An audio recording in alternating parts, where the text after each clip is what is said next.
আসসালামু আলাইকুম। স্বাগত জানাচ্ছি আমার ইউটিউব চ্যানেল আপন বারান্দায়।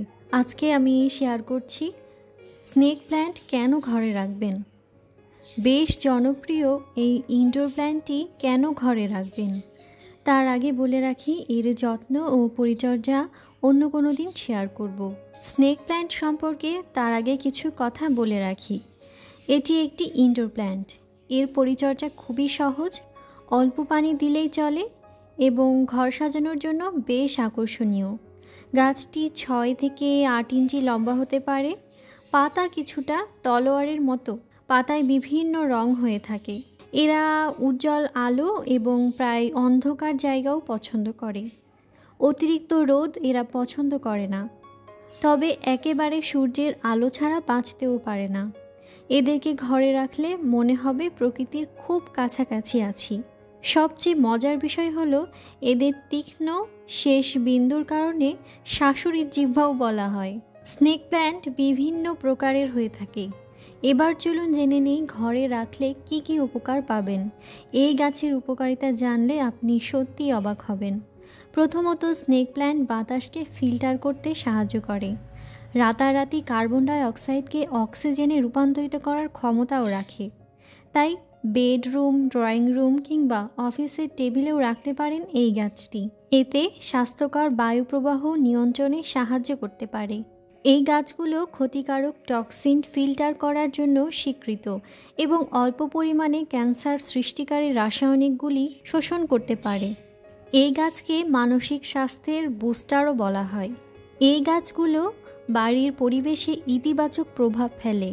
খেয়াল করে দেখবেন, বিভিন্ন বাড়ি, কোম্পানি, স্কুল এবং চিকিৎসা প্রতিষ্ঠানের পরিবেশ উন্নত করার জন্য, অর্থাৎ স্নিগ্ধ একটা পরিবেশ তৈরি করার জন্য রোপণ করা হয়।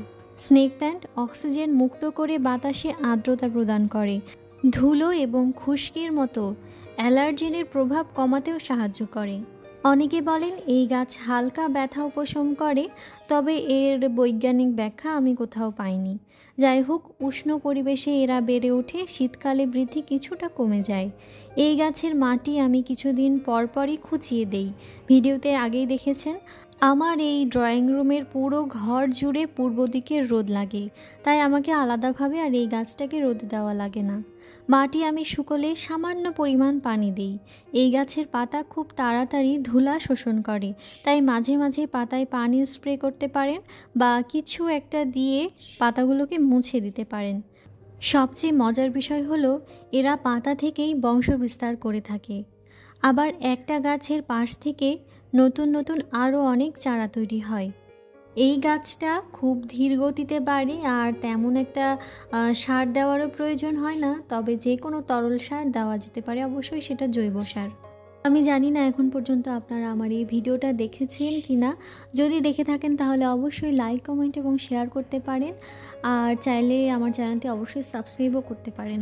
যেহেতু এটি একটি ইনডোর প্ল্যান্ট, তাই আলো ছায়ার ব্যাপারে একটু বিশেষ খেয়াল রাখতে হবে। এরা কড়া রোদ সহ্য করতে পারে না, আবার রোদ ছাড়াও টিকে থাকতে একটু সমস্যা হয়। তো বিশেষ করে খেয়াল করবেন যেন দুপুরে কড়া রোদটা গাছের গায়ে না লাগে, এতে করে পাতা পুড়ে যেতে পারে। আর গাছকে এমন জায়গায় রাখতে হবে যেন গাছ এবং সূর্যের আলোর মাঝখানে কাঁচ বা স্বচ্ছ কিছু থাকে, ঠিক যেমন আমি ড্রয়িং রুমে রেখেছি এভাবে। আর সকালে 2-1 ঘন্টা রোদ পেলে গাছের জন্য খুবই ভালো হয়। আর রোগবালাইয়ের কথা বলবো, এদের রোগবালাই তুলনামূলক কম, তবে পাতা বাদামি হয়ে যাওয়া বা হলুদ হয়ে যাওয়া এই ধরনের সমস্যা দেখা দিতে পারে। আর বাচ্চাদের নাগালের বাইরেই রাখা উচিত এই গাছগুলো। স্নেক প্ল্যান্টের উপকারিতা আসলে বলে শেষ করা যাবে না। তো যেহেতু বাতাসকে বিশুদ্ধ করে, তাই আমার মনে হয় সবারই উচিত এই গাছটাকে বাসায় রাখা, বিশেষ করে ড্রয়িং রুমে। আর ছোট বড় যে কোনো নার্সারিতে এই গাছগুলো পেয়ে যাবেন। আজ তাহলে এই পর্যন্ত। আগামী ভিডিও দেখার আমন্ত্রণ জানাচ্ছি। আল্লাহ হাফেজ। আসসালামু আলাইকুম।